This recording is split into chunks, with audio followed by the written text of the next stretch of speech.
I know what you're thinking. You're thinking to yourself, holy snap and crap, McRae, you can really milk this shit. I can. I can. Hey, you clicked on the video though, so obviously you want to know what I have to say, right? Right? Huh? What? Oh, it's only because you have nothing else to do because of the COVID-19 thing and you're stuck inside and all that kind of shit and I'm your last resort for entertainment? Oh, it sucks to be you, buddy. Hey, folks, how you doing? Dave McRae here. Stick around. You might enjoy yourself. Hey, listen, before I dive into it, let me preface this video by saying this. This is going to be a bit of an addendum video to the video that I uploaded yesterday where I was breaking down the iconic Dr. Loomis speech, or monologue. And what speech or monologue am I talking about? I'm, of course, talking about the I met him 15 years ago, I was told there was nothing left, etc., etc., etc. If you have not watched that video, go watch that video, then come back and watch this video. Now, the reason why I did that video is essentially because of this, is because, you know, it's everything we need to know about the character of Michael Myers, I believe, can be found in that 30 to 40 second monologue or speech. And again, I'm usually always talking about the original intent of the character, the original intent of the series, the foundation, because I think there's a lot of layers and symbolism and just so many things that we can explore there.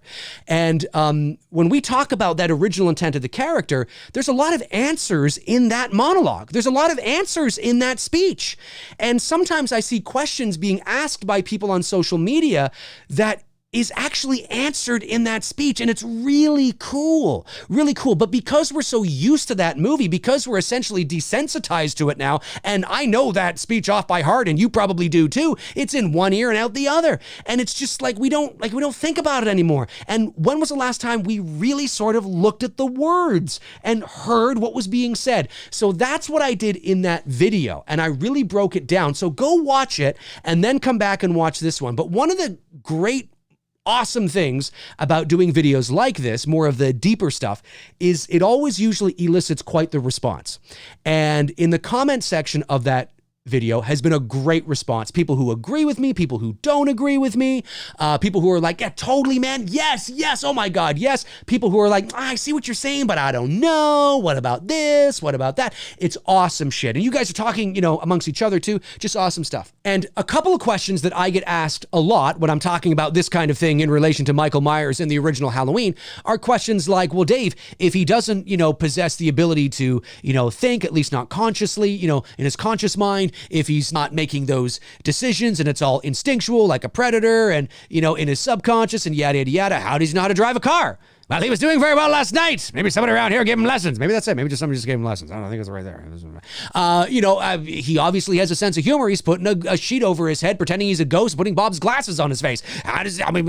What's he thinking there? He's tilting his head from side to side when he's looking at Bob. What is he thinking there? He's got to be thinking something. He's got to be thinking something, right? Those are good questions. And I have tackled those questions before in the comments section from time to time, but I've never really done a video about it. Okay, so the first thing I need to say, and it's all in the other video, but is you have to understand that when I say that Michael doesn't possess the ability to,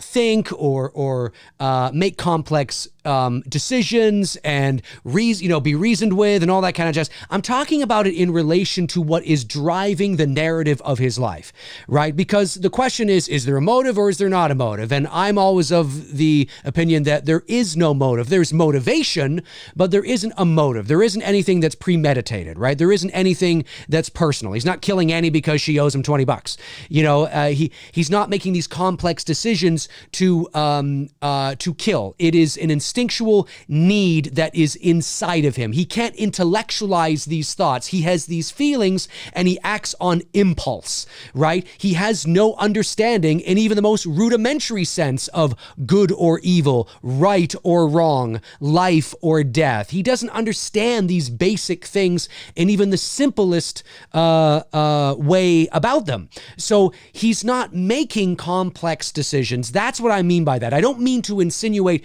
that he's brain dead and that he doesn't think anything at all, and that he wouldn't know that this is a bottle of water and that's the sun and that's the moon and that's eggs and bacon and that's a man and that's a woman. And I mean, really, we have no idea what he's thinking. We don't know how much he can think or how much he does think or how little he does think. But that's not what I was implying there, okay? I'm not saying that he doesn't think at all or he can't make basic little decisions like, opening a car door and things like that, or feeling anger or something to that degree. But certainly he can't intellectualize that. He doesn't understand that. And that's what I mean by that, okay? So when we talk about how does he know how to drive a car, well, who knows? I saw some great responses in the comment section of that video, people saying things like, well, maybe he watched cars drive by Smith's Grove Sanitarium. Like, there's two ways to tackle this, okay? We can tackle it in the literal sense, okay, and really dive into it. How does he know how to drive a car? Okay, well, maybe he did. Maybe he watched people drive by all the time. Maybe he was in front of a TV most of his 15 years, and he was watching people in cars all the time. Maybe he has suppressed memories of riding around in the car with his parents, and they've now come to his conscious mind by watching the television. I mean, that's entirely possible as well. Maybe, who knows, right? I mean, we can look at it at that sense, but I think in reality, the ability to drive the car is supposed to be unusually strange and weird and lend itself more to the supernatural side of him. Even though there's nothing supernatural about driving the car in and of itself, his ability or inability to be able to know how or not know how to do that is what's up in the air.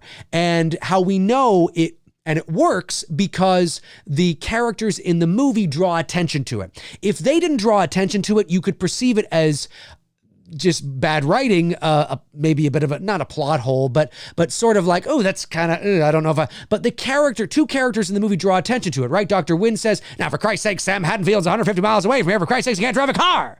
And Dr. Loomis says, well, he was doing very well last night. Maybe someone around here gave him lessons.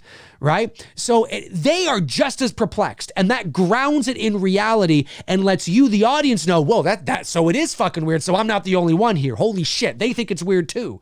Right? That's really what's going on there. It's just supposed to be a very weird and, an unusual thing that may lend itself more to the supernatural side of things.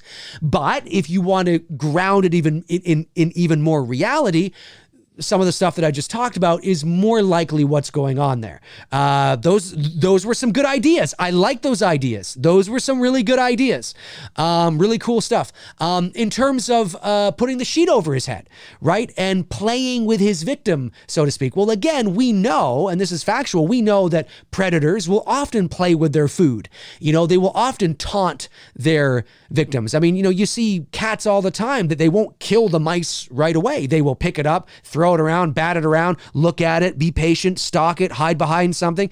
We see that all the time, and not just in cats. So Michael's ability to, or Michael's choice, right, to want to play with his victim was never strange to me, and still lines up with everything that I'm talking about in terms of his inability to reason and make complex decisions in terms of intellectualizing what he's doing. He doesn't understand any of that. He is a force of nature. He is a predator, right? There is some evil force that is inside of him that is propelling him forward, and it is more about his subconscious that is doing it. He's gone. He's not there. He's in a fog, no pun intended on the 1980 John Carpenter movie, but that's what it is. If there ever was anything there and he wasn't born this way, he is in a fog. It's purely emotions, right? He doesn't understand the emotions. He just acts on them and probably doesn't even worry about it later because he doesn't know what he has to worry about. So it's very much that kind of thing. The head tilt from side to side. He's, my cat. Has your cat ever done this? My cat does it all the time. I'm not making that up. I will be sitting, watching television. My cat will be there. My cat will be looking at me, and my cat will go like this. My girlfriend always says, oh, hey, Veda's Michael Myers-ing you. And I look at, and she's like, And when you read about what cat experts say about that, they will no, obviously we can't reason with a cat, so we don't know. We can't talk to the cat. But based on understanding the animal and research and how they behave, we understand that the cat is actually trying to figure you out, is trying to understand you, get a better look. Like, what's he doing? What is this? That's exactly what Michael Myers is doing. He's admiring his work. He's sitting there kind of going, that's, what is this? Oh, that's interesting. Huh. Blood. Interesting. That's all it is. That's all it is. Right. And now, again, is there more to it than that? Maybe there is. Comment below and let me know. But I think it's an admiration and a curiosity of the kill that has just happened. And he's feeling something inside of him, but he can't intellectualize that. He's just feeling it. He's going with it. But he's not even realized he's going with anything because it's just natural to him. It's normal to him, right? So it's so cool in that regard. That's what I think. Those are the likely explanations for those three unusual things, and anything else that you may see pop up as well. Now, I wanted to read you guys something. This is a comment from the previous video from a longtime viewer and great supporter of the channel. His name is Bobby Hall. Hey, Bobby, how you doing, buddy? No, not that Bobby Hall. Although maybe, no, it's not that Bobby Hall. And he asks some really cool questions. So I want to read these to you here, and then I will give you my thoughts. Bobby says, I was wondering your thoughts. I was wondering what your thoughts were about Michael feeling basic emotions. Does he feel anger or pleasure? For instance, was he angry at Lori when she kept getting away from him and injuring him? Does he get pleasure when he kills his victims? Or is it more like he feels a compulsion to kill, and afterwards it's more of a feeling of relief than pleasure? Or maybe he really doesn't feel anything at all. Or if he does, it's so deep in his subconscious that he isn't aware of any feelings. Great questions, Bobby. I love this. I love when people start thinking this kind of way. Okay, let me break this down. So I was wondering what your thoughts were about Michael feeling basic emotions. Okay, well, I think he does feel basic emotions. But again, because he is more of an instinctual, that in this world, it's very instinctual, I don't think he's necessarily intellectualizing these emotions. He's not thinking of these emotions consciously, like, oh, I'm angry, I'm sad. It's part of, it's just part of the makeup of this character. And he's not, it's just, he feels these things, but he doesn't necessarily know why. He just knows that these feelings make him feel a certain way, and he acts on those feelings. Do you know what I mean? And because he has no understanding, even in the most rudimentary sense of good or evil, right or wrong, life or death. He doesn't understand those things. So he feels it and he just does it. And he just does it. He just does it. He's not intellectualizing those thoughts like you or I would. So yes, I do think he feels something. And then he says, anger or pleasure. I think he probably feels anger more than he ever does pleasure, because anger is the one emotion that he can feel again and again and again, and it helps to perpetuate and drive the evil that is inside him, to kill, to kill, to kill. If the person gets away, he needs to feel anger in order to keep going and to kill that person. He cannot let them get away, right? So I do believe that he does feel anger, and he feels anger the most out of any feeling or emotion that he would have. Does he feel pleasure? Maybe, but I think it's short-lived. I don't think he necessarily basks in the euphoria of killing anybody. I think it's because, again, he's not intellectualizing these thoughts. He's acting on impulse. He's acting on, the built-in sort of instinct that's there. He doesn't understand. He's just doing what he feels he needs to do. So if he does feel pleasure, which he might, it's short-lived. In my estimation. And then Bobby says here, does he get pleasure when he kills his victims? Same thing. Or is it more like he feels a compulsion to kill, and afterwards it's more of a feeling of relief than pleasure? Compulsion, definitely. Feeling of relief, maybe there's a little smidgy of a relief, if depending on how difficult the victim was to catch. Yes, I could see that. There's a feeling of, he's feeling relieved. He's not intellectualizing those thoughts, but he's definitely feeling that emotion, and it makes him feel a certain way. So I would say that is entirely possible for sure.